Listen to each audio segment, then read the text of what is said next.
በጣም በቃ ፈጣሪ በጣም ቅርቤ እንደሆነ ያህል ይሰማኝ ነበር እና በጣም ክር ያለ እምነት ነበረኝ። በተማርኩ ቁጥር የበለጠ ጥያቄ እየፈጠረብኝ እና እንደውም አሁን እንደ ኤቲስት አይነት ነገር ውስጥ እየተሳብኩ ነው። ለምንድን ነው እንደዚህ ለምን እንደሆንኩኝ አላውቅም። እማራለሁ፣ ትምህርቱ አይገባኝም። በቃ ውስጤ እግዚአብሔር የለም የሚል ጥርጣሬ ነበር የሚያድረው። ሁሌ ጸሎት እጀምራለሁ፣ ጣም ይፈታተነኛል፣ እንደምንም ብዬ ጨርሳለሁ። ግን በቃ እንዴት ሆኜ እንደጸለይኩ አላውቅም።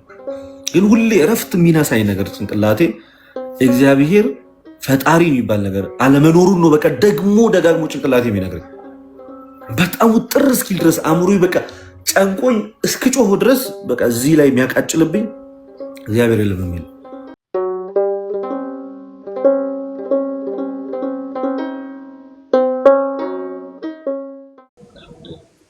ማን ኦፍ ጋድ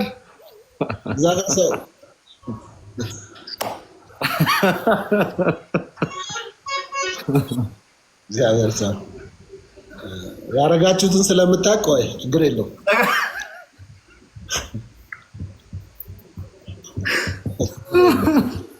እኔ እኮ መጀመሪያ እውነት ነው ጥፋተኛ ስትሆኑ ማለት ነው አስቀድመህ ነው በቃ የምታመሰግነው። በእውነት ገባኝ ምስጋናው እኮ ገባኝ።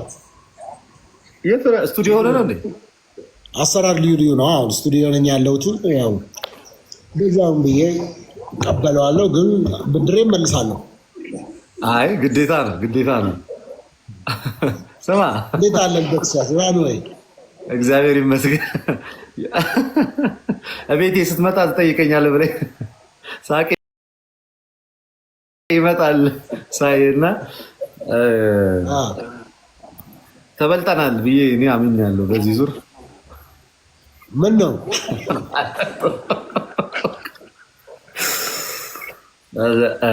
ውሃ ውስጥ እያሳሳቀ ነው የሚባል ነገር አለ። ውሃ ያስቃል። እኔ እኮ ማለት ነው ስቶሪ ላይ የሆነ ነገር ልጽፍ ብዬ ደግሞ ከሰፊው ማህበረሰብ ጋር እንዳለጃቸው ብዬ ተውኩት እንጂ ሶፊ ይችላል ብዬ ልጽፍ ነበር ስቶሪ ላይ።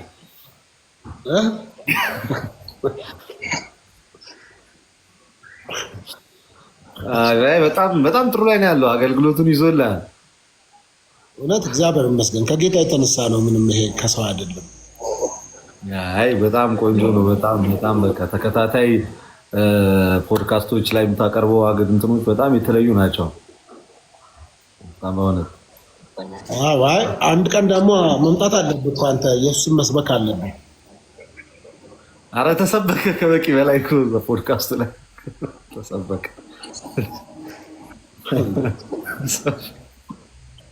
እስቲ ልደት ፖድካስት ላይ ይምጣ የምትሉ ሰዎች እስቲ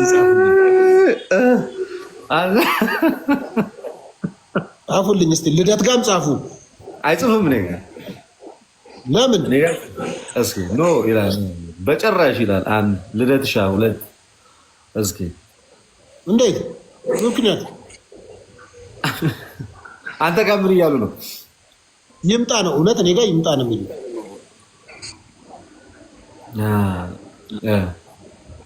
ያው ጌታን ይምጣ ነው እኔ ጋር እንዳለ አይመጣም ይላል። ኔቨር ኖ ኔቨር አንተ ጋር ጥራው እያሉኝ ነው። እሱን ኢንተርቪው አድርገው እኮ እኔ ችግር የለብኝም። አንተ ጋር ፕሮግራም አለ እንደ ፖድካስት አለ አንተ ቅዱስዬ ነው እንደማ እያሰብኩ በቅርብ ሬዲ ስቱዲዮ ምናምን ጨርሰናል። በቃ እመጣለሁ። እኔ ምን ችግር አለ? ግን አሁን እዚህ ፖድካስት ላይ ለምን አትመጣ? እኔ የትም እሄዳለሁ። እኔ ቢያር ሶ ግላድ ይላሉ ሶፊ ቢመጣ። በእንግሊዝኛ ሁሉ ነው አንዳንድ ሰዎች እያወሩ ያሉት በዚህ ሰዓት። ወይዬ የአብዛኞቻችሁን መልእክት ሶፊ ተቋረጠበት መሰለኝ። ሶፊ ተቋረጠበት። ምን ሆኖ ነው? አይ አንሄድም በጭራሽ we don't need it, we have enough. Yes, አንሄድም እና እንዳትወጡ። አሁን አንዳንድ ርዕሰ ጉዳዮች ላይ ላወራችሁ ነው የገባሁት እና ከዚህ አሰቦት ገዳም ላይ ጉዳት የደረሰበት አርሲና አሰቦት ገዳም ላይ ጉዳት የደረሰባቸው ወንድሜና እህቴ እንግዲህ ትንሽ ልጅ ትላንትና ናዝሬት ሄጄ ነበረ። እና ትላንት ሄጄ ያችን ትንሿ ልጅ አግኝቻታለሁ። የእሷን ቪዲዮ ነገ እለቅላችኋለሁ። አሁን ግን አስቀድሜ አሰቦት ገዳም ላይ አንገቱን የተጎዳው በሃይማኖቱ ምክንያት ኦርቶዶክስ በመሆኑ ምክንያት የደረሰበትን ጥቃት አይታችኋል እና ባሰባሰብነው ይሰማል። ድምፄ ይሰማችኋል? ይሰማል?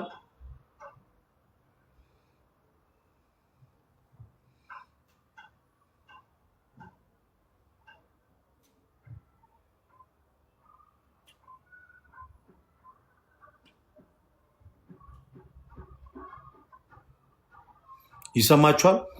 እና እየሄዳችሁ ያንን ቪዲዮ ኮፒ ሊንክ እና ሼር ሪፖስት አድርጉልኝ። አሰቦት ገዳም ላይ እንግዲህ በሃይማኖቱ ምክንያት አደጋ የደረሰበትን ልጅ ከዚህ በፊት አሳይቻችሁ ነበረ እና ትላንትና ሄጄ ነበረ የወንድማችን ቢኒያም ሽታዬ ጋር እኔ አንድ ላይ ላይቭ ላይ ተሰብስበን ባሰባሰብነው ገንዘብ ወደ 250 ሺህ ብር ድጋፍ አድርገን መተናል ትላንትና። በጣም ደስ የሚያሰኝ ነገር ነው። እንዲህ አይነት ነገር ሲነገር አትውጡ ፕሊዝ። እናንተ ልትመሰገኑ ስትሉ ለምን ትወጣላችሁ? እና እናንተ ባደረጋችሁት ርብርብ መሰረት ባደረጋችሁት በትንሽ ሰዓት ላይ በቆየ የገንዘብ ማሰባሰብ ምክንያት 250 ሺህ ብር ድጋፍ አድርገን አሁን ሕክምናውን ያገኛል። በዛም ሕክምና ይቀጥላል ማለት ነው። ትንሽዬዋንም ልጅ ስንታየሆንም አግኝተናታል። ለእሷም የሕክምና ድጋፍ የሚሆን ወደ 200 ሺህ ብር አካባቢ ገደማ ሰጥተናል። እግዚአብሔር አምላክ ይባርካችሁ ነው የምለው እና እንኳን ደህና መጣችሁ ልጅ። ዛሬ እንደሚታውቁት እንግዲህ የቅዱስ ገብርኤል ዓመታዊ ክብረ በዓል ነው። የዛሬ የቅዱስ ገብርኤል ዓመታዊ ክብረ በዓል ነው እና አንድ እንግዳ ላስገባላችሁ። ሮዝ ይባላለሁ። ጊዜ ኖሮኝ ያው ብዙም ባልከታተልህም አልፎ አልፎ አይካለሁ ቲክቶክ ላይ እና እሺ ጥያቄ ልጠይቅህ። እሺ ጠይቀኝ። ምንድን ነው? ድሮ ማለት ነው እኔ በጣም ኢንሳይድ ክር ያልኩ ነበርኩና አሁን ያ ነገር የለም ከውስጤ ማለት ነው። ማለት ጨርሶ እንደውም ወዳልሆነ ጥርጣሬ ውስጥ ምናምን ገብቻለሁ እና ምንም ማድረግ አልቻልኩም። በቃ ውስጤ ስታክ አደረገብኝ። ለምንድን ነው ይሄ ነገር ማለት? ትንሽ አስረጂ። ኢንሳይድ የት ሀገር ነው የምትኖሪው? እኔ እዚሁ አዲስ አበባ ነው። ኦኬ። በአቅራቢያሽ ምን ቤተክርስቲያን አለ? ኪዳነ ምሕረት እንጦጦ ነው? አይ አይደለም። በቃ ችግር የለውም። እሺ ምንድን ነው እንደዚህ ማለት መጀመሪያ አካባቢ ላይ እስኪ ጥልቅ ብዬ ስትይ ቤተክርስቲያን ትሄጃለሽ፣ መጽሐፍ ቅዱስ ታነቢያለሽ፣ ምን እንዴት ነበረ? እንደሱ አይነት ልማድ የለኝም፣ ግን ባይ ዲፎልት የሆነ አይነት ክር ያለ እምነት ነበረኝ። እንዴት ልበልክ? በቃ እንደዚህ በቃ የሆነ ውድድ ነገር በቃ ዝም ብሎ ከፈጣሪ ጋር ያለኝ እምነት በጣም የተሳሰረ ነው እና እንደውም ወጣም ያለ ባህሪ ሁላ ነበረኝ። ይኸውልህ በጣም ስታምን የሆነ ነገር ሁላ ይሆንልካል አይደለ? ልክ እንደዛ ነበረኝ። ግን እንደዚህ ቤተክርስቲያን መሄድ ምናምን ግን ጸሎት ማድረግ ምናምን የለብኝም እንደዛ። ግን በጣም በቃ ፈጣሪ በጣም ቅርቤ እንደሆነ ያህል ይሰማኝ ነበር እና በጣም ክር ያለ እምነት ነበረኝ። ባይ ዲፎልት ነው ያን የተወሰነ አንዳንድ የቤተ ክርስቲያን ስሄድ የምሰማቸውን ስብከቶች ራሱ በጣም ተግባራዊ ያደረግና ክርር አደረገው ነበር። አሁን ግን ምንም በቃ እንደ ልቤ ቤተ ክርስቲያን የሚሄድ ቻንሱ አለኝ፣ ግን ደግሞ ያ ነገር የለም ከውስጥ ጠፋ እና እንደውም አሁን እንደ ኤቲስት አይነት ነገር ውስጥ እየተሳብኩ ነው። ለምንድን ነው እንደዚህ? ለምን እንደሆንኩኝ አላውቅም። ይሄ ከምን መሰለኝ መጀመሪያም ወደ ክርስትናው ስንመጣ ክርስትናው ላይ ያን ያህል በሰል ያለ ጠንከር ያለ ነገር አንይዝም። ዝም ብለን ከልባችን እግዚአብሔር እንወደዋለን እንጂ በእውቀት በትምህርት ወይንም ደግሞ መሰረታዊ በሚባሉ ነገሮች አንበረታም፣ አንጠነክርም። ጀስት በቃ ምንድን ነው እግዚአብሔር እንወደዋለን፣ የሆነ ጥያቄ እንጠይቋለን እግዚአብሔር አምላክን፣ ከዛ እሱም ያን ጥያቄ ይመልስልናል፣ የሆነ ነገር ይደረግልናል። ከዛ ያ ውለታ ይዘንና እግዚአብሔርን በቃ እኔማ እግዚአብሔር አምላክ እኮ ሰሚ ነው፣ እኔማ እግዚአብሔርን እኮ ወደዋለሁ፣ እኔማ እግዚአብሔር በቃ እያለን በዛው እንቀጥላለን እንጂ የሆነ ሃይማኖት ምንድን ነው? የእግዚአብሔር አንድነትና ሶስትነቱ ምንድን ነው? እግዚአብሔር አንድ ነው ስንል በምንድን ነው? ሶስትነቱ ውስጥ ምንድን ነው? አምላክ ሰው ጥምቀት ያድናል ስንል ምን እያለን ነው? የጌታ ስጋና ደም እውነተኛ ነው ስንል ምን እያለን ነው? አጠቃላይ የክርስትና ትምህርቱ ምን ይመስላል? መሰረታዊ የክርስትና ትምህርት ውስጥ ምንድን ነው የሚለውን ነገር መጀመሪያ አጥርተን ስለማናውቀው በቃ በደመነፍስ ስለሆነ ወደ እግዚአብሔር ቤት የምንሄደውና የምንመጣው። ከዛ እግዚአብሔርም ደግ አምላክ ነው፣ ቸር አምላክ ነው፣ የጠየቅነውን ነገር ያደርግልናል። ከዛ ምን ይሆናል ማለት ነው? አክራሪ ኦርቶዶክስ ወይ የሆነ ሰዓት ገዳም የምንሄድ ይሆናል፣ ወይ የሆነ ሰዓት የሆነ ቦታ የምንሄድ ይሆናል። ግን እሳ ውስጣችን ቢፈተሽ ጠለቅ ያለ የነገር እግዚአብሔር እውቀት የለም፣ የቤተክርስቲያን ትምህርት የለም። በዛም የተነሳ ምን ይሆናል ማለት ነው? ትንሽዬ ነገር ታንገራግጨንና ከሃይማኖት እንድንወጣ ወይም ጥርጣሬ ውስጥ ከተን። ለአንቺ መፍትሄው ምን መሰለሻል? ትምህርቱን ተማሪ። መሰረታዊ የክርስትና ትምህርት ምን እንደሆነ መሰረታዊ የክርስትና ትምህርት ለምሳሌ ስለ ስላሴ ምን ማለት ነው? ከዛ ጸሎት። ሰው ከእግዚአብሔር ጋር በሁለት መንገድ በቀጥታ ይገናኛል። አንደኛ የልጁን የኢየሱስ ክርስቶስን ቅዱስ ስጋውና ክቡር ደሙን ምን በማለት በመብላቱ። ሁለተኛ ደግሞ ማለት ነው በጸሎት ከእግዚአብሔር ጋር ይገናኛል። ጸሎቱ ምን አይነት ጸሎት? በቅዳሴ ጸሎት ህብረት በማድረግ የቅዳሴ ጸሎት ከክርስቶስ ጋር ህብረት የምናደርግበት ነው። የግል ጸሎት ከእግዚአብሔር ጋር ህብረት የምናደርግበት ነው። ስጋው ደግሞ ከአምላካችን ጋር የሚያቀራርበን በቃ አንድ የምንሆንበት፣ እሱም በእኛ እኛም በእሱ የምንሆንበት ሚስጥር ቢኖር ምንድን ነው ማለት ነው? የጌታችን የኢየሱስ ክርስቶስ ቅዱስ ስጋና ክቡር ደሙ ነው። እነዚህ ወሳኝ ነገሮች ናቸው። ለዛ እግዚአብሔር አለ ብሎ አእምሮች ሊያምን ይገባል። በመጀመሪያ ደረጃ ባይኖርማ ያለፉት ጊዜያቶች ማለት ነው በአንቺ ኃይል ባላለፍሻቸው ነበር። አንቺ መውጣት አቅቶሽ የሆነ ኃይል ከሆነ ከዛ ነገር ጠይቀሹ ለምነሹ ከሆነ የሆነ ኃይል ከሆነ ከዛ ነገር ጎትቶ ያስወጣሽ አንቺን የሰራ አንቺን የፈጠረ አምላክ አለ ማለት ነው። ስለዚህ ቤተክርስቲያን መሄድ፣ መሰረታዊ ትምህርት መማር፣ በርከክ ብሎ ጸሎት ማድረግ። ጸሎት ስታደርጊ አስተዋይ ልቦናን እና እውቀትን እንዲሁም ጥበብን ስጠኝ ብለሽ ጸሎት ማድረግ። ኦኬ ልክ ነህ። እኔ አምና ምናምን ተምሬ ነበር። 1 አመት ተማርኩኝ። ቅዳሴ ምናምንም እዚሁ ኪዳነ ምሕረት 1 አመት ወሰድኩኝ። ከዛ ቅዳሴ አሁንም እየተማርኩ ነው። ትምህርቱ ይቀጥል ተብሎ 2ኛ አመት እየተማርኩ ነው። ግን በተማርኩ ቁጥር የበለጠ ጥያቄ እየፈጠረብኝ ከዛ ቅዳሴ ምናምን እሄዳለሁ። በፊት አልሄድም፣ እከለከል ስለነበር አልሄድም በፊት ልጆኛ። አሁን ግን በራሴ ትልቅ ስለሆንኩ እሄዳለሁ፣ ቅዳሴ እሄዳለሁ ምናምን። ግን ምንም ድሮ ምጓጓው በጣም ለዛ ነገር በጣም አትራክት መሆንበት ነገር አሁን በቃ የለም፣ ከውስጤ ዜሮ ሆነ ማለት ነው። ምንም ልቤ ጸጥ ጸሎት ምናምን አደርጋለሁ፣ ግን ልቤ ጸጥ ከልቤ አይደለም።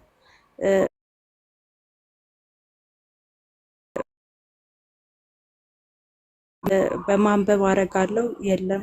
አንዳንዴ እንደዚሁ ሲከፋኝ ምናምን ጸሎት ላረግ ሞክርና የለም፣ በቃ ጸሎት ማድረግ አልችልም፣ ጸጥ ይልብኛል ውስጤ። ንስሐ አባት አለሽ?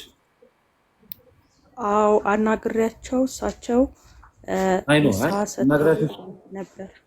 ንስሐ ስትገቢ ሳታስቀሪ እያንዳንዱን ነገር ተናገሪ።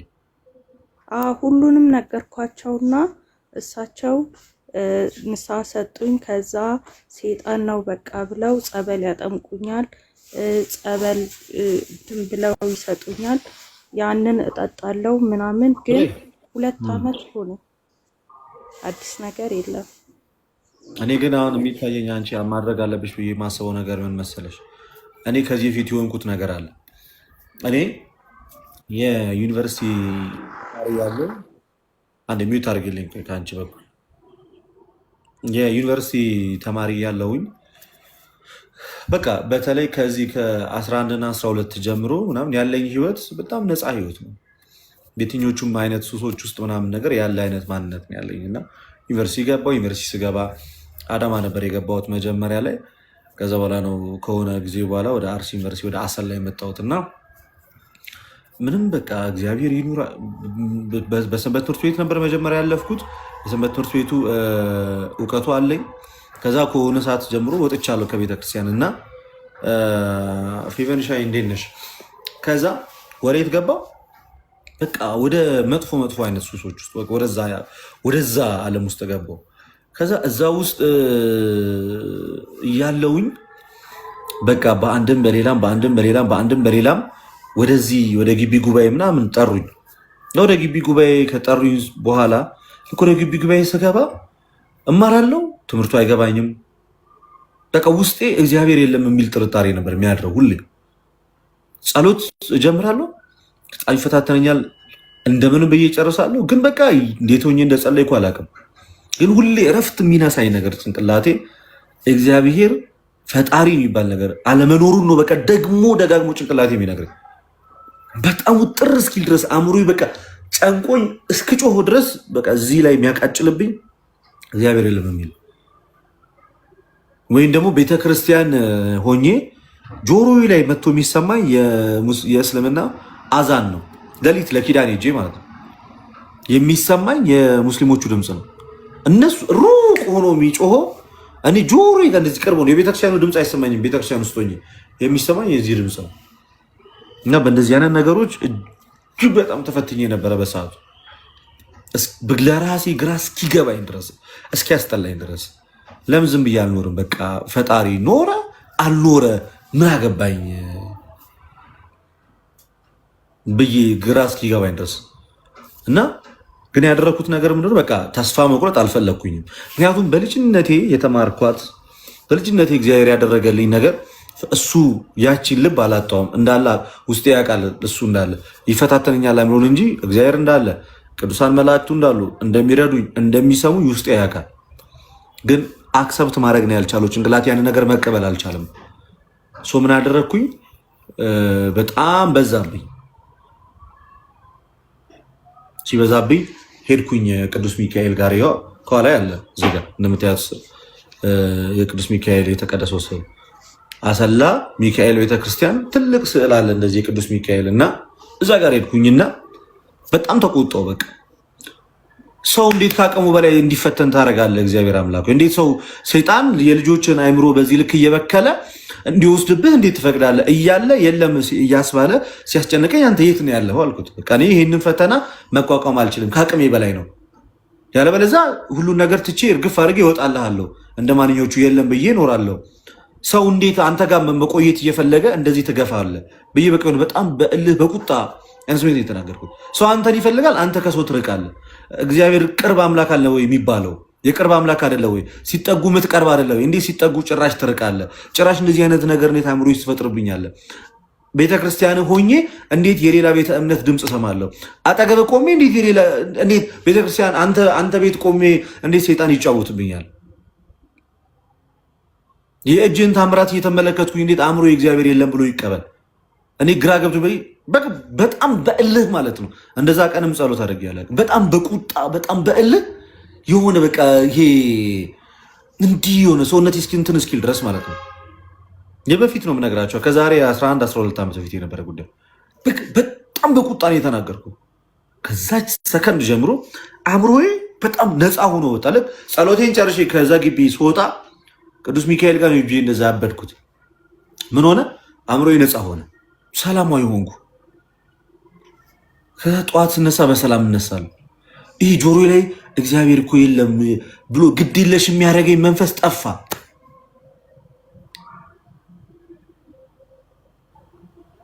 ቤተክርስቲያን ውስጥ ቁጭ ብዬ የሚሰማኝ የአዛን ድምፅ ራቀ፣ ጠፋ። ቤተክርስቲያን ውስጥ ቁጭ ብዬ አእምሮ ላይ የሚመላለሱት እነዚህ የተለያዩ አይነት ስሜቶች ጠፉ። ቅዳሴ ላይ ሆኜ አእምሮዬ የሚያስበው መጥፎ በጣም ማሏሻችሁ ነገር ቤተክርስቲያን ውስጥ ቁጭ ብዬ ስገዱ ይባላል አይደለ? ልክ እንደዚህ በርከክ ብዬ ጎንበስ ብዬ ስሰግድ ብዙ ጊዜ አልፈልግም መስገድ፣ እንደዚህ መጨፈን አልፈልግም። ወዲያው ሰይጣን መጥፎ በቃ የዝሙት ቀስቃሽ ነገር አእምሮ ይስልብኝ ነበር። እንዲህ ደፍት ብዬ ስገዱ ለእግዚአብሔር ተብሎ ዲያቆኑ ጸሎት ያደረገል በእንተ ቅድሳት እያለ አቤቱ ይቅር በለን እያለ እኛ እንቀበላለን። ረጅም ጸሎት ያደርሳል አይደል ዲያቆን። ይዘሰት ላይ ማድረግ አልችልም። ያን በቃ ገና አይኔን እንደጨፈንኩ ፊቴ ላይ ይመጣው ሌላ ነገር። በጣም ነበር የምሰቃየው። በቃ ከምላችሁ በላይ ቤተክርስቲያን ውስጥ እግዚኦ እየተባለ ተመስጬ እግዚኦ እያደረስኩ ምን እንደወሰዱ አላውቅም። ጭንቅላቴን ማይሆን ነገር ውስጥ አገኘዋለሁ ራሴ ድንግጥ ነው ብሎ ከዛ ስመለስ ከዛ ምን እላለሁ? ቤተክርስቲያን ውስጥ ሆኜ እንዴት እንደዚህ አይነት ሀሳብ አስባለሁ? የእግዚአብሔር ቤት ውስጥ ሆኜ እንዴት እንደዚህ አይነት ሀሳብ እኔ በቃ ለእግዚአብሔር ቤት የተገባው ሰው አይደለሁም ማለት ነው። ልነግራችሁ እኮ ነው መፍትሄው። እኔ ለእግዚአብሔር አምላክ የተገባው አይደለሁም ማለት ነው። እኔ እግዚአብሔር እዚህ ቦታ ላይ መጥቼ ይህን ቅዳሴ እንድሰማ እንዳስቀድስ አይፈልግም ማለት ነው እያልኩኝ ራሴን እንዳርቅ ይነግረኛል። ልክ እንደዚህ ነገር በተፈጠረ ቁጥር አእምሮ ምንም ይነግረኝ፣ አንተ ተሰብስበ እንዲህ ለማስቀደስ የተመረጥክ ሰው አይደለህም።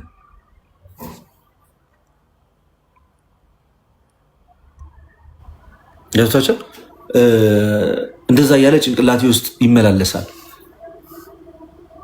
ከዛ ቅዱስ ቁርባኑ ሲወጣ አታፍርም ምናምን ይለኛል። ውስጤ እኮ አታፍርም። ጭንቅላት እንደዛ መጥፎ ነገሮች እያሰበ ጭንቅላት እንደዛ መጥፎ ነገሮችን እያወሳሰበና እየተመለከተ አሁን ቅዱስ ቁርባኑን ስታዩ አታፍርም? እኮ የክርስቶስ ቤተክርስቲያን ነው። ያንተ ጭንቅላት ግን የሚያስበው መጥፎ ነገር ነው። ሰው ሲመለከክ ስለ እግዚአብሔር ያስባል፣ አንተ ስለሌላ ነገር ታስባለህ እያለ ጭንቅላቴ ሊያፈነደል የሆነ ቀን ላይ ተነስቼ ወጡ። ቅዳሴ ማለት ላይ በቃ ትቼ ወጣ ሄድኩ። ግራ ገብቶኝ ከዚህ በር ላይ ስደርስ ደግሞ አለ የሆነ እግዚአብሔርም ደጋረ ታገል እንጂ አሸንፍ እንጂ የሚል ደግሞ አለ። ትንሽ ታገል እንጂ ትንሽ የሆነ አለ የሆነ የሚደግፍ ነገር አለ እና በስተመጨረሻ ምን አደረግኩኝ? ቁጭ አልኩኝ ለብቻዬና ምንድነው ማድረግ ያለብኝ? አንዴ አእምሮዬ እንዲሰበሰብ ተረጋግቼ መጥፎ ነገር ሳላስብ ተረጋግቼ ቅዳሴውን እንዳስቀደስ ጸሎቱን እንድሰማ ምንድነው ማድረግ ያለብኝ ብዬ ቁጭ ብዬ አሰብኩ። ረጅም ሰዓት ቁጭ ብዬ ሳስብ ምን መጣልኝ መሰላችሁ?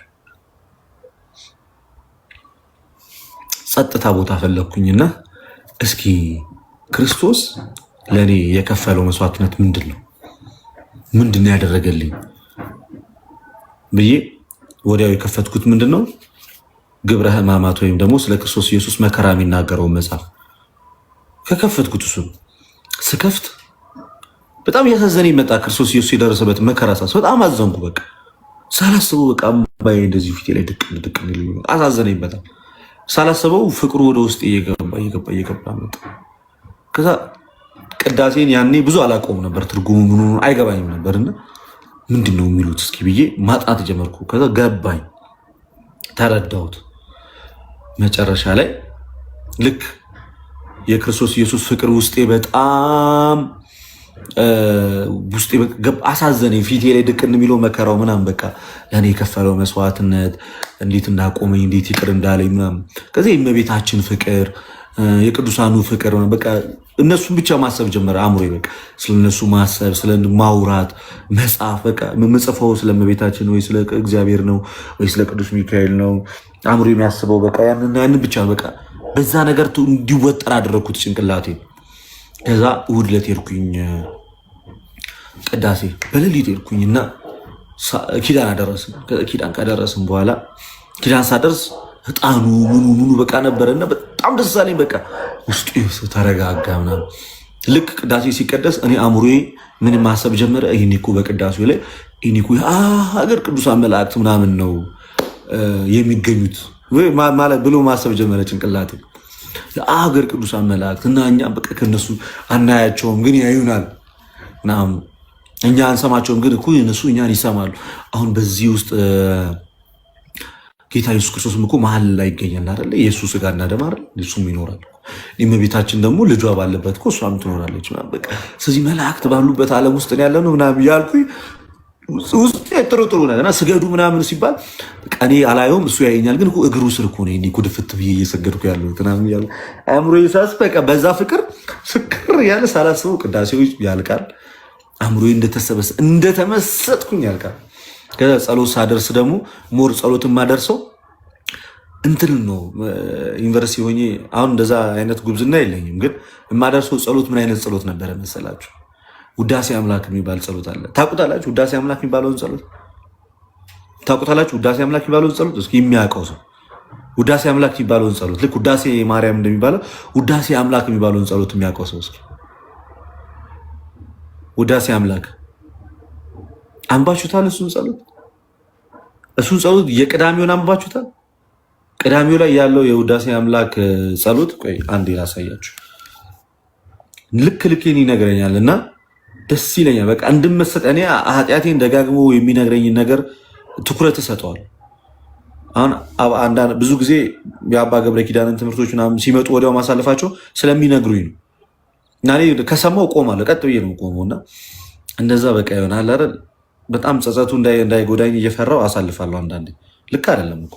ስለዚህ ውዳሴ አምላክ የጸሎት መጽሐፍት ላይ ልውሰዳችሁ እና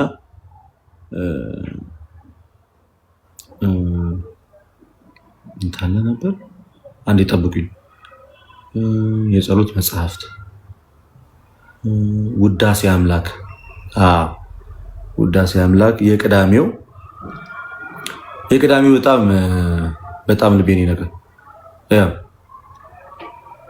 ጌታ ኢየሱስ ክርስቶስ ይቅር በለኝ ይቅር ትለኝ ዘንድ ይቅርታ ነው ያለውና ያላንተ ይቅር ባይ ባይኖር ጌታዬ ሆይ የቀኝ እጅ ፍጥረት ነኝና ይቅር በለኝ፣ የንጹሐን እጆች ፍጥረት ነኝና ይቅር በለኝ። በደለኛ ኃጥእ ነበርኩ እኔ ላገለግል መጥቻለሁና ይቅርታና ርኅራኄ የበዛ ፈጣሪ ይቅር በለኝ። በፊት የበደልኩ እኔም በፊት ወድቅ ያለውና በጎነቴ ስፋ ጌታዬ ሆይ ይቅር በለኝ። አያችሁ፣ የተጠመቁ ክርስቲያኖች ሁሉ ይቅር በላቸው። ጌታዬ ሆይ እራራልኝ፣ ጌታዬ ሆይ በርኅራኄ ብዛት ይቅር በለኝ፣ ጌታዬ ሆይ በቸርነት ብዛት ይቅር በለኝ። ለኃጢአቴ ስርየት ስለሰራህልኝ ጥምቀቴ ይቅር በለኝ። ኃጢአቴ ሊሰረይባት እንበላው ዘንድ ስለሰጠን ስለ አምላካዊ ስጋህ ይቅር በለኝ። የዘላለም መድኃኒት ይቅርታን ስለሰጠባት ስለ አዲስቷ ሕግ አቤቱ እኔ ባሪያህን ይቅር በለኝ። ጌታዬ ሆይ ወደ ተወደደ ልጇ ይሰማል እንጂ ልመናዋ በማይነቀፍ ይቅር ባይ አማላጅ በምትሆን በእመቤታችን ይቅር በለኝ። ይሄ ጸሎት እንትን ይለኛል። ለእናንተ ለነገራችሁ እኮ ነው ይህን ያወጣሁት። ከዛ ልክ ይህን ጸሎት በምጸልይ ሰዓት ላይ በጣም ራሴን እንዳይ ያደርገኛል። በጣም በቃ በጣም ውስጤን እንድመለከተው እንደዚህ አይነት ሰው ነኝ እንዴ እንድል ያደርገኛል። እና ወደ ራሴ ይመልሰኛል። ከዛ ይህን እያደረግኩኝ ምናምን መጥፎ ሀሳቦች ወደ ውስጥ በቃ የሚገቡት ነገር እየራቁ መጡና መጨረሻ ላይ በቃ የጌታ ኢየሱስ ክርስቶስ ፍቅር ነው በልብ ያደረው እና መጽሐፉ አለኝ። አሁን ከስልኬ ላይ ያሳየኋችሁ ልነግራችሁ ነው። መጽሐፉ አለኝ መዝገበ ጸሎት ላይ አለ እና ቶሎ ብዬ አወጣላችሁ ከስልኩ ነው። መዝገበ ጸሎት ላይ አለ ውዳሴ አምላክ የሚል ጸሎት በጣም ደስ የሚል መንፈስ ይሰጠኛል። ስለዚህ እኔ ምን መሰለሽ ማክስ እህቴ እግዚአብሔር ጋር ሄድ እየተቆጣሽ ተናገሪ። በቃ ከአንተ ወደ ማን እሄዳለሁ ወይ? እኔ እንደዚህ ያልኩት ከአንተ ወደ ማን እሄዳለሁ? ልክ ጴጥሮስ እንዳለ ከአንተ ወደ ማን እሄዳለሁ? ከአንተ ወደ ማን እሄዳለሁ ወይ? ከአንተ ወደ ማን እሄዳለሁ? አንተን የፈጠርከኝ፣ አንተን የሰራኝ፣ አንተን ያበጃጀኝ፣ አንተን የተሰጠኝ፣ አይኖቼ የበርተው ቢያዩ በአንተ ምክንያት ነው። ጆሮዬ ቢሰማ አንተ ስለፈጠርከኝ ነው። ሰው አድርገህ የሰራኸኝ አንተ ነህ። ከአንተ ውጭ ፈጣሪ፣ ከአንተ ውጭ አምላክ አለ። ወዴት ሂጂ ነው የምትለኝ? በይ የት ልሂድ? በይ ኦኬ፣ የት ልሂድ? ማንን ልስማ? ማንን ላናገር? ነፍሴን ተቤዣሃት ዋጋ ከፍለ ከሞት ወደ ህይወት ከጨለማ ወደ ብርሃን አምጥተኝ አሁን ወዴት እንድሄድ ነው የምትፈልገው? ትልቁ ጸሎት ፍቅርህን በልቤ ውስጥ አሳድር። ኦኬ፣ ፍቅርህን በልቤ ውስጥ አሳድር። እስኪ ከዚህ ቀድሞ የአንተን ስም ሲሰሙ እንባቸው እንደሚቀድሙት እንደ ደጋግ አባቶች አድርገኝ። ልክ ጳውሎስ አሁን በእኔ ውስጥ ክርስቶስ ኢየሱስ ተስሏል አለ አይደል? ከክርስቶስ ኢየሱስ በቀር ሌላ ትምክህት ከኔ ይራቅ ብሎ ተናገራለ። እንዴት ማን አዚም አደረገባችሁ? ክርስቶስ በፊት ለፊታችሁ ተስሎ ሳለ ማን አዚም አደረገባችሁ እንዳለ ጌታ ሆይ እኔ ላይ ማን ነው ይህን አዚም ያደረገብኝ ክርስቶስ ኢየሱስ በፊት ለፊቴ እንዳይሳል ያደረገው ማን ነው? የተከፈለው መከራ ዝም ብላችሁ አስቡት እስኪ። ቀላል እኮ አይደለም። ሁሉን የፈጠረ ሁሉን የሚገዛ ዓለማትን ፈጥሮ የሚገዛ ጌታ የኔና የእናንተን የባሪያን መልክ ይዞ በስጋ ተገልጦ ከመቤታችን ተወልዶ ሰው ሆኖ ሁሉ የሚፈራ ሁሉ የሚያከብረው አምላክ ሁሉ እየሰደበው እያንቋሸሸው መንገደኛው አላፊ አግዳሚ ሁሉ ሙልጭ አድርጎ እየሰደበው እያቃለለው እየተራበ እየተጠማ ወድቆ እየተነሳ ዋጋ እየከፈለ የሸዋ አክሊል ጭንቅላቱ ላይ አድርጎ ህመም ውስጥ ከልቡ እየተሰማው እየተገረፈ እርጥብ መስቀል ተሸክሞ ተራራ እየወጣ ህይወት የሰጠ አምላክ እንደሆነ የፈጠረን ስናስበው በጭንቅላታችን የዛን ሰዓት ላይ ልቦናችን ይረጋጋል። በቃ ትልቁ ነገር እግዚአብሔር አምላክ ሆይ ፍቅርህን በልቤ ውስጥ አትመው። በቃ ከአንተ ወደ ማን ሄዳለሁ? ከአንተ ወደ ማን ሄዳለሁ? ከአንተ ወደ ማን እንሄዳለን? የፈጠርከን አንተ ዋጋ ከፍለ የገዛህንን እኛን ሰይጣን ሊወስደን እንደዚህ ሲጋፈጠን ጌታ ሆይ ወዴት ነህ? ድምፅህን አሰማን። ለአብርሃም ድምፅህን ያሰማ ያ አብርሃም ፍለጋውን አግኝቶ ድምፅህን እንደሰማ ሙሴን ከባህር ውስጥ አውጥተ ለእስራኤላውያን ምክንያት እንዳደረግከው ጳውሎስን ከአሳዳጅነት አምጥተ ወንጌል ሰባኪ እንዳደረግከው ሐዋርያትን ከአሳጥማጅነት ከተለያየ ህይወት አምጥተ ህይወት እንደሰጣች እንደተገለጥክላች ድምፅን አሰምተ አለው እንዳልካቸው በቅዳሴው እኔም ድምፅህን ልስማ ልመሰጥ በሉት እስኪ። እኔም በቅዳሴው እንድመሰጥ አድርገኝ በሉት። በጸሎት እንድመሰጥ አድርገኝ በሉት እስኪ። ጸሎት ስጸልይ እንባን ስጠኝ በሉት። አሁን እዚህ ላይ ይላል እኮ ለኃጢአቴ የማለቅስበትን እንባ ስጠኝ፣ ለበደሌ የማለቅስበትን እንባን ስጠኝ፣ ስለ ኃጢአቴ ስቅስቅ ብዬ የማለቅስበትን እንባ ስጠኝ፣ እፊት ይዤ የምመጣው የእንባ መባ ስጠኝ እስኪ። ኃጢአቴን ሊያቀልልኝ የሚችል በደሌን ሊያቀልልኝ የሚችል እንባ ስጠኝ እስኪ። ያንን እንባ መባ አድርጌ አንተ ጋር ይዤ ልምጣ። ገና ስምህን ስጠራ እስኪ ሰውነቴ ይንቀጥቀጥ ብላችሁ እስኪ እግዚአብሔር ለምኑት እስኪ። በቃ እንደ ዳዊት እኔም እስኪ አንተን ተመስጬ በጸሎት በምስጋና ላመስግንህ ብላችሁ ጠይቁት እስኪ። ልቤን ድንድን ያለውን ልቤን ስበረው በሉ እስኪ። ድንድን ያለውን ልብን እኮ የሚያደነድነው እኮ የኔና የናንተ ልብ የደነደነው ለምን ይመስላችኋል? ኃጢአት እኮ እንደዚህ ጨካኝ ያደረገው እኮ ልባችንን። ኃጢአት እኮ ነው። ኃጢአት ደፋር ያደርጋል። ባይዚ እኔ ደፋር የሚያደርገኝ ኃጢአት፣ ሁላችንንም ደፋር የሚያደርገን ኃጢአት። ኃጢአት ደፋር ያደርጋል። ኃጢአት ትዕቢተኛ ያደርጋል። ኃጢአት እብሪተኛ ያደርጋል። ኃጢአት ንስሐ ህይወት የሚባለው ሁላችንም ደካሞች ነን። እኔ በቃ ራሴን ማሸነፍ የቻልኩኝ ቀን እንዴት እግዚአብሔር እንደማስደስተው አውቃለሁ። ኃጢአት በጣም ደፋር ያደርጋል። ኃጢአት ልብን ይከድናል። ኃጢአት አንደበትን ይዘጋል። ኃጢአት ከአይን የሚወጣውን እንባ ይዘጋል። ኃጢአት ጸጸትን አይሰጥም። ትዕቢተኛ ያደርጋል። የስጋ ፍላጎት ደግሞ መጥፎ ነው፣ ያንቀዠቅዣል። ኃጢአተኛ ሰው እረፍት የለውም። እኛ ኃጢአተኞች በክርስቶስ ያላረፈ በምን ይታረፋል? ባይዜ አምላክ የሌለው ሰው እረፍት የለውም። ኃጢአተኛ ሰዎች እረፍት የለንም። ገብቷችኋል? ሰው እረፍት የሚያገኘው ወደ አምላኩ እንዲህ ሲጠጋ ነው። አሁን ቀን በቀን ብዙ ጊዜ ከምናደርገው ኃጢአት አንዱን ብንቀንስ ውስጣችን እንዴት ሰላም እንደሚሰማው ነገራችን፣ ውስጣችን እንዴት እረፍት እንደሚሰማው እስኪ ሰብሰብ በሉና ዝም ብላችሁ 2 ደቂቃ ወስዳችሁ ሰማይና ምድር የፈጠርክ አምላክ ሆይ ባሪያና በመልክ ተፈጥሬያለሁ እና አንተን የማመሰግንበትና ጉልበቱና አቅሙን ስጠኝ እስኪ። ልቤን አሸነፈው ብላችሁ ትንሽ የሆነ ጸሎት አድርጉ። እግዚአብሔር ምስክሬ ነው እንዴት ሰላም እንደሚሰማችሁ። እኔ በቃ እንዴት ውስጣችሁ ርፍ እንደሚል ከዛ በኋላ በቃ ደስ አይልም? አሁን ጠዋት ስትነሱ እግዚአብሔርን አመስግናችሁ እና ይናፍቀኛል። አንዳንድ ህይወቴ በግሌ በጣም ነው ይናፍቀኝ። በቃ የነበረኝ ማንነት ይናፍቀኛል። ጸሎት ባይሰማም ጸልይ። ጸሎት አይሰማም አይባልም። ባይዚ ለጸሎቴ መልስ አላገኘውም በል እንጂ ይኸውላችሁ ጸሎት አይሰማም ሳይሆን የሚባለው ለጸሎቴ መልስ አላገኘውም ምን ይባላል? ጸሎቱማ ይሰማል። እግዚአብሔር እንዴት አይሰማም? ጆሮን የፈጠረ አምላክ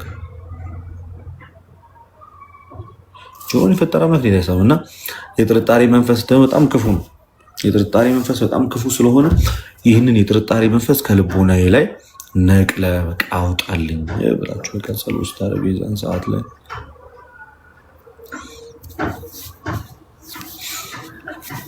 በጣም አመሰግናለሁ። መልካም ቀን። ማን በስተጀርባ ቅዳሴ እንትን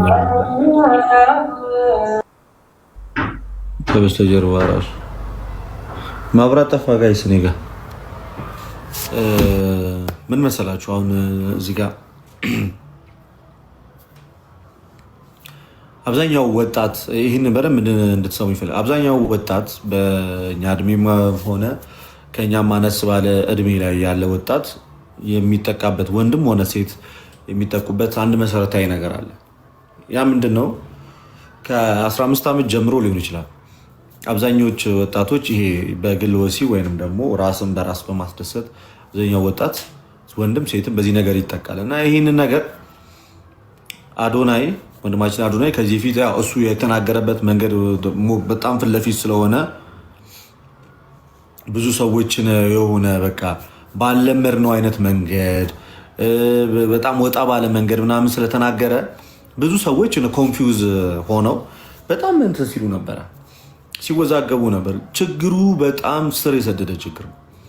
በጣም በርካታ ሰዎች በእንደዚህ አይነት ሁኔታ እንደሚጠቁ ግልጽ፣ በግል ወሲብ ማለት ነው። የወሲብ ፊልሞችን በመመልከት የወሲብ ፊልሞችን በመመልከት ከዛ ራስን በራስ በማርካት ጭራሽ በቃ በዚህ አይነት ነገር ሱሰኛ ሆኖ በርካታ ጊዜያቶችና አመታቶችን የሚያሳልፉ ሰዎች አንድ ሁለት የሚባሉ አይደለም። ሰርች ብታደርጉ ጎግል ላይ ከአፍሪካ አንደኛ ነን በፖርኖግራፊ ፊልሞችን ወይንም የወሲብ ፊልሞችን በመመልከት ከአፍሪካ አንደኛ ነን፣ ኢትዮጵያውያን ማለት ነው። ከአፍሪካ አንደኛ ነን። ከዚህ በፊት በእንደዚህ አይነት ፕሮግራም ላይ ወይ እንደዚህ አይነት ትምህርቶችን በምሰጥበት ሰዓት ላይ ቪዲዮ ሰርቼ እነዚህ አይነት ትምህርቶችን በምሰጥባቸው ሰዓት ላይ በጣም በርካታ ሰዎች በውስጥ ጽፈውልኛል። እዚህ ላይቭ ላይ ገብተው ያወሩ ሰዎች አሉ። በብዛት በውስጥ የጻፉልኝ ሰዎች በጣም ብዙ ናቸው፣ በጣም ብዙ ናቸው። ዝም ብላችሁ አስቡት፣ ጉዳዩን ዝም ብላችሁ አስቡት። በዚህ ዙሪያ ላይ በቤተክርስቲያን በአውደ ምሕረት ደረጃ በጉባኤ ደረጃ ምናምን ነገር ወይም በሆነ መንገድ ትምህርት ሲሰጥ ሰምታችሁ ታውቃላችሁ? ግለ ወሲብ ወይም ማስተርቤሽን የተባለው ጉዳይ ወጣቱን በጣም እየፈጀው ነው። አገልጋዩን በጣም እየፈጀው ነው። በጣም ብዙ ሰዎች ሄደን አይቼዋለሁ፣ እነግርሻለሁ። በርካታ ሰዎች በእንደዚህ አይነት ነገር እየተጠቁ ነው። ወጣት የተባለው እንዳለ ከቤተክርስቲያን ህይወት እንዲርቅ የሚያደርገው በቃ በትዳር ህይወት ውስጥ ችግር እየተፈጠረ ያለው በጣም ብዙ ሰዎች ችግር እየተፈጠረባቸው ያሉት በእነዚህ አይነት ሱስ በርካታ ሰው ስለሚጠቃ ነው። ኢትዮጵያ ውስጥ በአጭሩ ማለት ነው ኢትዮጵያ ውስጥ በአጭሩ ወደ 65-80% የሚሆን በዚህ አይነት ነገር ውስጥ ይጠቃል። ወጣት ወንዶች እድሜያቸው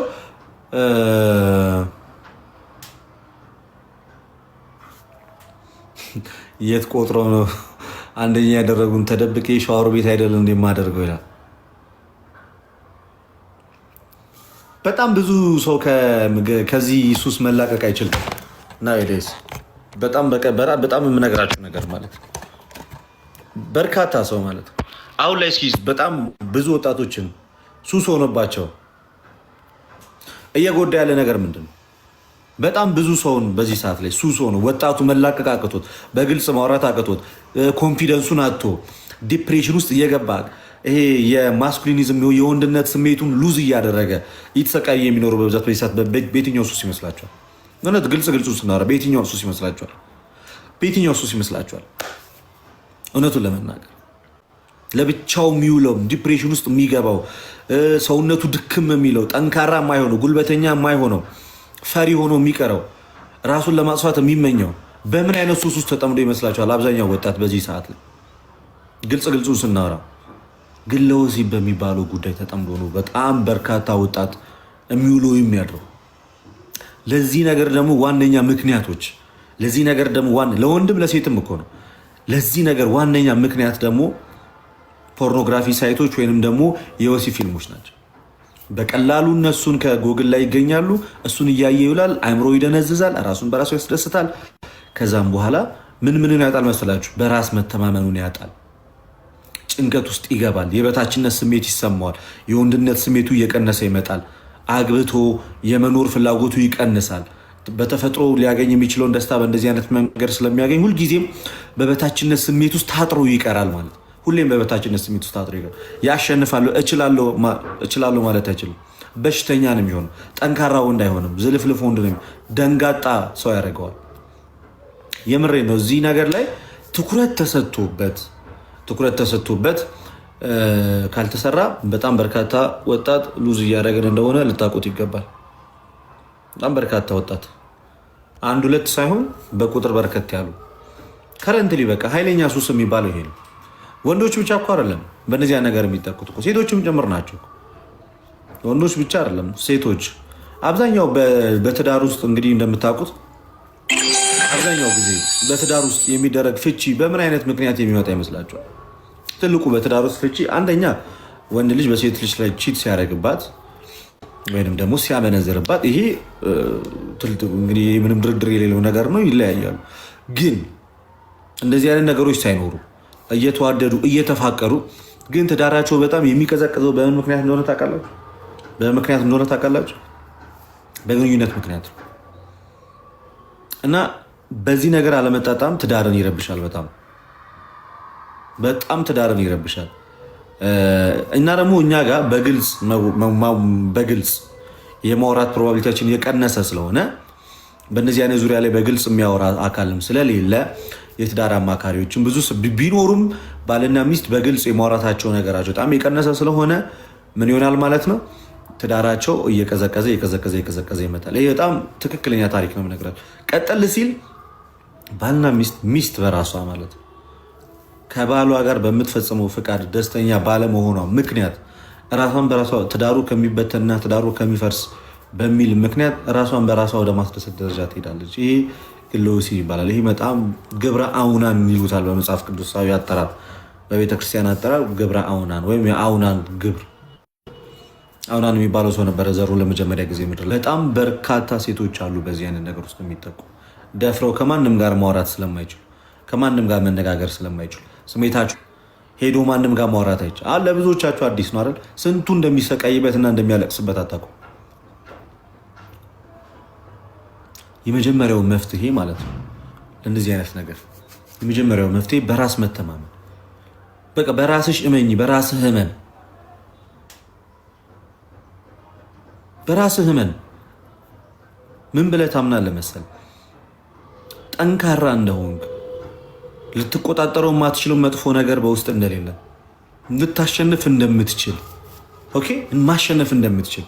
ከየትኛው ከማን ታንሳለህ አንተ? ከማን ታንሳለህ? ሰው የሚያስበው አይነት አይምሮ አለ፣ ጭንቅላት አለ፣ ማንነት አለ። እንዳታሸንፍ የሚያደርግ ምን ነገር አለ? ስለዚህ በራስ መተማመንን ጨምርና እችላለሁ ለማሰብ መቻል። ሌላኛው ብቻችሁን፣ ወንዶች ብዙ ጊዜ ቤት ውስጥ ብቻችሁን አትሆኑ። መፍትሄውን ስነግራችሁ ብዙ ጊዜ ቤት ውስጥ ብቻችሁን አትሆኑ። ኦኬ ቤት ውስጥ ብቻችሁን አትሆኑ። ሮጣችሁ ወደ አልጋችሁ አትሂዱ። ከስልካችሁ ጋር የፋሚሊ ታይም አሳልፉ። ፋሚሊ ታይም አሳልፉ። ኦኬ ፋሚሊ ታይም አሳልፉ። ከሰዎች ጋር ተቀላቀሉ። እንደዚህ አይነት ችግር ያለባቸው ሰዎች ሂድ፣ ከጓደኞች ጋር ተቀላቀል፣ ከቤተሰብ ጋር ተቀላቀል ምናምን። በቃ ለብቻ አትሁን። ለብቻ ለመሆን ጊዜዎችን ምናምን አትምረጥ። አማራጮችን አትፈልግ። መዝሙር ስማ፣ መንፈሳዊ ፊልሞችን እይ። ኦኬ እንደዚህ ስታደርግ ታሸንፋለህ። ሴቶች እንደዚህ አሁን አብዛኛው ሴቶች አሉ አርቲፊሻል የወንዶች የሚጠቀሙ በጣም በርካታ፣ አንድ ሁለት አይደለም። ሀገር ውስጥ ከሀገር ውጭ ነፍ ነው። ነፍ እንዲህ ነው ብዬ በቃ ልነግራችሁ ከምችለው በላይ በጣም ብዙ። የእያንዳንዱ ቤት ቢበረበር፣ በተለይ ሲንግል ማም የሆኑ እናቶች ወይ ደግሞ ሲንግል ሴቶች፣ ሲንግል ማም የሆኑ ወይ ሲንግል ሴቶች ወይም ባለትዳር ብቻ የሆነ ቤታቸው ቢከፈትና ይበርበር፣ ስንት አይነት ቶዮች አሉ ቤት ውስጥ ራስን በራስ በማስደሰት ማለት ነው። ይህ በጣም ነውር ነው እኮ፣ አይደረግም እኮ። በቃ የዛ ነገር ባሪያ መሆን እኮ ነው። በቃ ለዛ ነገር ተገዢ መሆን፣ ስሜትን ማሸነፍ አለመቻል በጣም ከባድ ከሆኑ ነገር እኮ ነው። ሰው ስሜቱንማ ሊያሸንፍ ይችላል። ማሸነፍ ትችላላችሁ እኮ። ለምንድን ነው ዴት ማታረጉት? ለምንድን ነው ማትጋቡት? ትችላላችሁ እኮ መጋባት ትችላል ይቅርታ በጣም ስልክ ገብቶ መሀል ጠፋው እና ጋይስ ለምን ዴት ማድረግ ትችላላችሁ እኮ ማውራት ትችላላችሁ እኮ ወንድም ሴትም ማውራት ሴትም ወንድም ማውራት ይችላል። ኦኬ እና ንስሐ ግቡ፣ ንስሐ እንግባ። የንስሐ ቤት ያስፈልጋል። አንድ ሁለተኛ ጾም፣ ጸሎት፣ ስግደት ሰማስ የስጋ ፍላጎትን ማድከም የስጋ ፍላጎትን ማድከም በቃ የስጋ ፍላጎትን መቀነስ እኮ ነው። ስትሰግድ ለምሳሌ ጠዋት ተነሳ 1-5 ስግደት ምናምን ሰግደት ትወጣ ወይ ረጅም ሰዓት ወክ ማድረግ ምናምን ረጅም ሰዓት ወክ ማድረግ ቤተክርስቲያን መሄድ በተለይ ይሄ የሆነ ሰዓት አለ ብቻችሁን ቤት ውስጥ የምትሆኑበት በተለይ ለብቻችሁ የምትኖሩ ወንዶች ስፔሻሊ ወንደላጤ ወንዶች ለብቻችሁ የምትኖሩ እኔ ለምሳሌ አለ አክቹዋሊ ለብቻዬ ነው የምኖረው። ምንድነው እኔ ማድረገው ምክንያቱም መጣለው ቀን ቤተክርስቲያን ሄጄ ምናምን ማታ መጣለው ላይ ገባ ልጫወተር ይደክመኛል። ሊፈታተን ይችላል ግን ምንም ራስህን አሸንፈህ መሄድ ትችላለህ። ገብቶሃል? ዋናው ነገር በራስ መተማመን መጨመር ነው። ቤተክርስቲያን ስንሄድ ቤተክርስቲያን በምንሄድበት ሰዓት የቤተክርስቲያን ድምፅ እንሰማለን፣ ትምህርት እንሰማለን፣ ስብከት እንሰማለን፣ ጉባኤ እንሰማለን፣ ልብ የሚነኩ ስብከት እንሰማለን። የዛን ሰዓት ላይ በቃየ ውስጣችን ወደ እግዚአብሔር ሞር እየመጣ እየቀረበ እግዚአብሔር አምላክን ሞር በቃ እየፈለግ ነው እየተመኘ ነው በቃ ከሱ ጋር ኮኔክት ማድረግ ውስጣችን በጸሎት ስናወራው ችግራችንን ስንነግረው ምናምን ሞር ከእግዚአብሔር አምላክ ጋር ያለን ቅርርብ ምን እያለ ይመጣል። ከእግዚአብሔር አምላክ ጋር ያለ ነገር ቅርርባችን እየጨመረ ጸሎት ማድረግ እኮ ትልቁ ነገር ትልቁ ጥቅሙ ማለት ነው እኛና እግዚአብሔር መካከል ያለውን ነገር ቅርርቡን ይጨምረዋል። የአባትና የልጅን ፍቅር እየጨመረው ነው ይመጣው። የአባትና የልጅን ፍቅር እየጨመረው ከዛም በኋላ ልክ የአባትና የልጅ ፍቅር እየጨመረ ሲመጣ ሁልጊዜ ምን ታደርጋለህ ማለት ነው?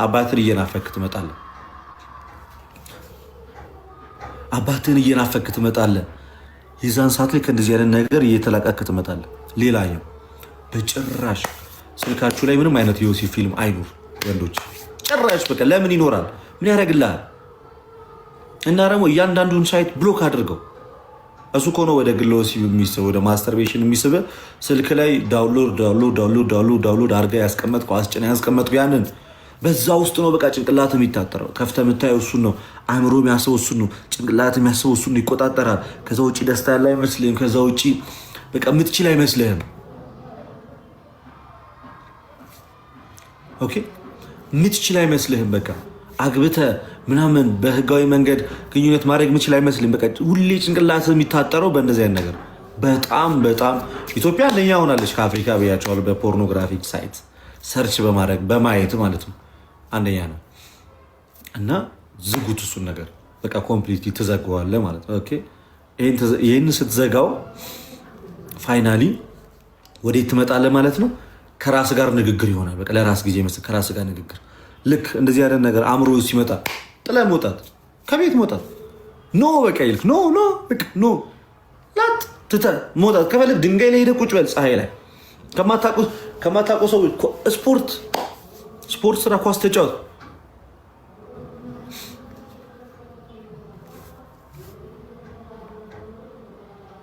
ስፖርት ስራ በቃ ኳስ ምናምን ተጫወት።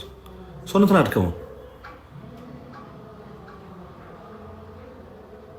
ሩጥ ወደ እግዚአብሔር። እንደዚህ አይነት ሀሳብ ሲመጣብህ ወደ እግዚአብሔር ሩጥ፣ ወደ አምላክህ ሩጥ። እውነት ላጥ በቃ እግዚአብሔር ነው መሸሸጊያ። እና ይህን ነገር እውነት ብላችሁ ደግመን ደጋግመን እንሰራበታለን። እግዚአብሔር አምላክ ለሁላችን ጥበቡን እና እውቀቱን ያድለን፣ ፍርሃቱን እግዚአብሔር መፍራቱን ያድለን። መድኃኒዓለም እሱ ይከተላችሁ፣ ሁላችንም ከተለን ቅዱስ ገብርኤል ይጠብቃችሁ። በማታው መርሃ ግብራችን ደግሞ ፕሮቴስታንቲዝም ላይ እና በክርስትናችን ላይ ምናምን ያሉትን ትምህርቶች እየተማማረን እንመጣለን። እሰይ ቅድም ኢንቫይት አድርገው ነበረና ኦኬ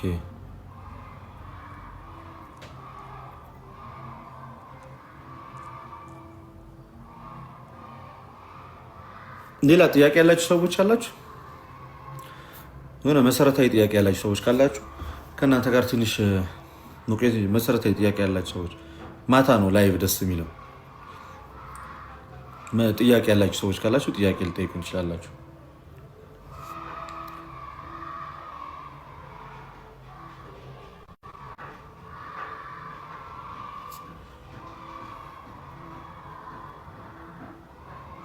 አስራት በኩራት ማለት ምን መሰላችሁ? አስራት በኩራት ካለን ላይ ከ10 1 ለእግዚአብሔር አስራት ማውጣት ከሰጠን ባርኮ ከሰጠን ነገር ላይ ለምሳሌ ስራ ባርኮ ይሰጠናል አይደል? አዶንዬ እንዴት ነህ? እግዚአብሔር ስራ ባርኮ ይሰጠናል አይደል? አስራት በኩራት ማውጣት ማለት ነው ካለን ከ10 ብር 1 ብር ከ100 ብር 10 ብር ከምናገኛት እግዚአብሔር አብዝቶ ሰፍሮ ቆጥሮ ከሰጠን ላይ ማለት ነው። አስራት በኩራት ለአጥቢያ ደብር ለምንገለገልበት በአቅራቢያ ለሚገኘው ቤተክርስቲያን ሄደን ስለሰጠኝ ገንዘቤን ባርክልኝ ብለን ማስባረክ ማለት ነው። ባጭሩ በቃ ካለ ነገር ላይ የቄሳርን ለቄሳር የእግዚአብሔርን ለእግዚአብሔር ስላለ ጌታ ኢየሱስ ክርስቶስ የቄሳርን ለቄሳር የእግዚአብሔርን ግን ለእግዚአብሔር ስጡ ስላለ የእግዚአብሔር የሆነውን ለእግዚአብሔር እናውጣለን። አሁን 10,000 ብር ደግሞ ኦርቶዶክስ ከሆንንማ ኦርቶዶክሳዊ ከሆንን ኦርቶዶክሳዊ መልክ ሊኖረን በተቻለን አቅም ኦርቶዶክስ ከሆንን ኦርቶዶክሳዊ መልክ ሊያስፈልገናል። በተለይ ማለት ግን የኔ ችግር ምንድነው? ጸጸት አይሰማኝም፣ ብዙ እጨነቃለሁ። ኦኬ ቅድም ባልኳችሁ ጉዳይ ላይ ማለት ነው አንድ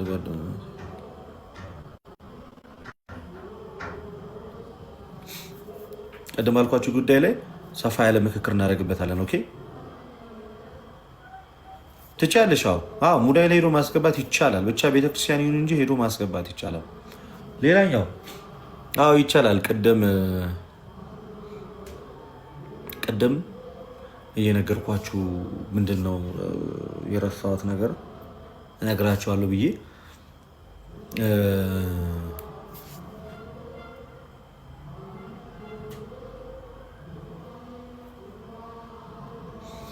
ይኸውልሽ ኤዱ እያወቅሽ እኮ የምትሄጂው አሁን እኮ ነው እየተማርሽ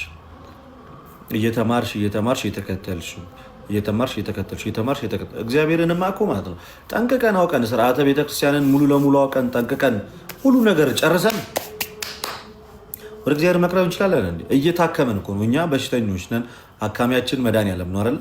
እያከመን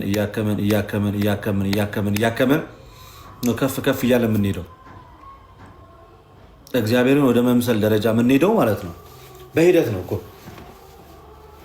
ቀስ ያለን ነው እኮ እግዚአብሔርን ወደ መምሰል ደረጃ የምንሄደው ቀስ ያለን ከዛሬ ነገ እየተለወጥን ከፍ እያለን እየተለወጥን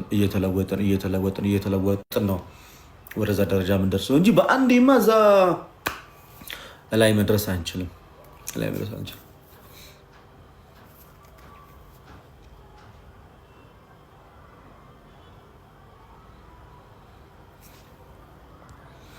ገስት ላይ ሰዎች አሉ።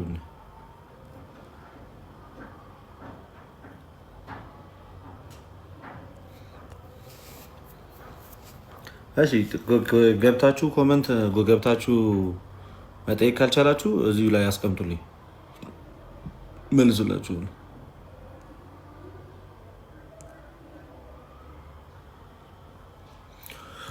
ፎሎ የሚያደርገኝ ሰዎች ስሜ ማየት አደርጋችኋለሁ። እስከዛ ኮመንት ላይ አስቀምጡልኝ ጥያቄ declined. That's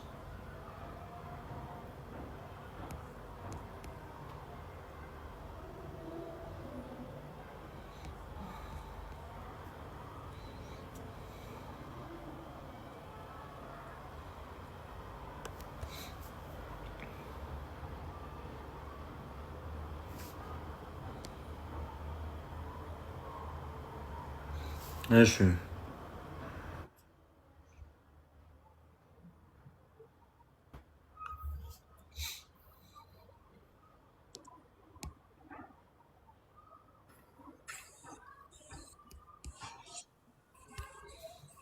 እሺ ታችሁ ሰላም ልደት፣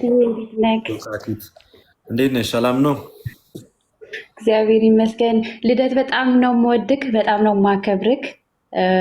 ብዙ ወንድሞች አሉ፣ በጣም ነው የምከታተላችሁ እና ብዙ ማላቀውን በእናንተ ምክንያት ብዙ ነገር እንዳቅ እግዚአብሔር ረድቶኛል። አሁንም አሁንም እግዚአብሔር ኃይልን፣ ብርታትን፣ እውቀታችሁን ይጨምርላችሁ። በእውነት በጣም ብዙ ልጆች ማንበብ የማንችል ብዙ ነገር ከእናንተ እንድናገኝ ሆነናል እና በዚህ አጋጣሚ ልደትዬ ሁል ጊዜ የለኝም፣ ግን በምጸልይበት ሰዓት መጸለይ አልችልም። ማለት በቃ በጣም ሀሳቤ ይበታተናል። ማለት እኔ እንጃ አንድም ቀን ጸሎቴን ጨርሼ አላውቅም እና በዚህ ላይ እንደው ትንሽ ምክር ነገር ብሰጠኝ ብዬ ነው ልደትዬ። በጣም ነው ማደንቅህ፣ በጣም ነው የምወድግ። ያው ዋናው ነገር ረጅም ጸሎት በአንዴ አለመጀመር ነው። አንዳንድ ሰዎች ረጅም ጸሎት እንጀምርና ማንጨርሰውን ጸሎት እንቅልፋችን ይመጣል፣ ያዛጋናል። በጣም የተለያዩ በርካታ ነገሮች ያጋጥሙናል። ሰው ጀምሮ ሊጨርሰው የሚችለውን አይነት ጸሎት ነው መጀመር ያለበት። ኦኬ፣ ጀምሮ ሊጨርሰው የሚችለው በቃ አሁን የሆነ ጸሎት ጀመርኩኝ አይደለ? ውዳሴ ማርያም በቃ በብዛት በቃ መጸለይ ካለብን ማለት ነው። በጣም ብዙ አይደለም፣ በጣም አጭርም አይደለም። የዕለቱን ውዳሴ ማርያም የዘወትር ጸሎት በቃ ይሄ በጣም ትልቅ ጸሎት ነው ለኛ። የዘወትር ጸሎትና ውዳሴ ማርያም ያንን ካደረገን እና መዝሙረ ዳዊት የቻለ ሰው ይደግማል። ካልቻለ ግን በቃ አለቅ። ለዚህ አሁን የሚመክርሽ ጸሎት ልትጀምሪ ስትይ የሚያዛጋሽ ከሆነ ወይ በጣም የሚረበሽሽ ከሆነ በመሀል እያማተብሽ በመሀል እያማተብሽ ካቆምሽበት እየቀጠልሽ እያማተብሽ ካቆምሽበት እየቀጠልሽ እያማተብሽ መቀጠል ትችላለሽ። እሺ ልደትዬ፣ በጣም ነው የምወዳችሁ፣ በጣም ነው የማከብራችሁ። ኑሩልኝ ወንድሞቼ። አሜን። እግዚአብሔር ያክብርልኝ።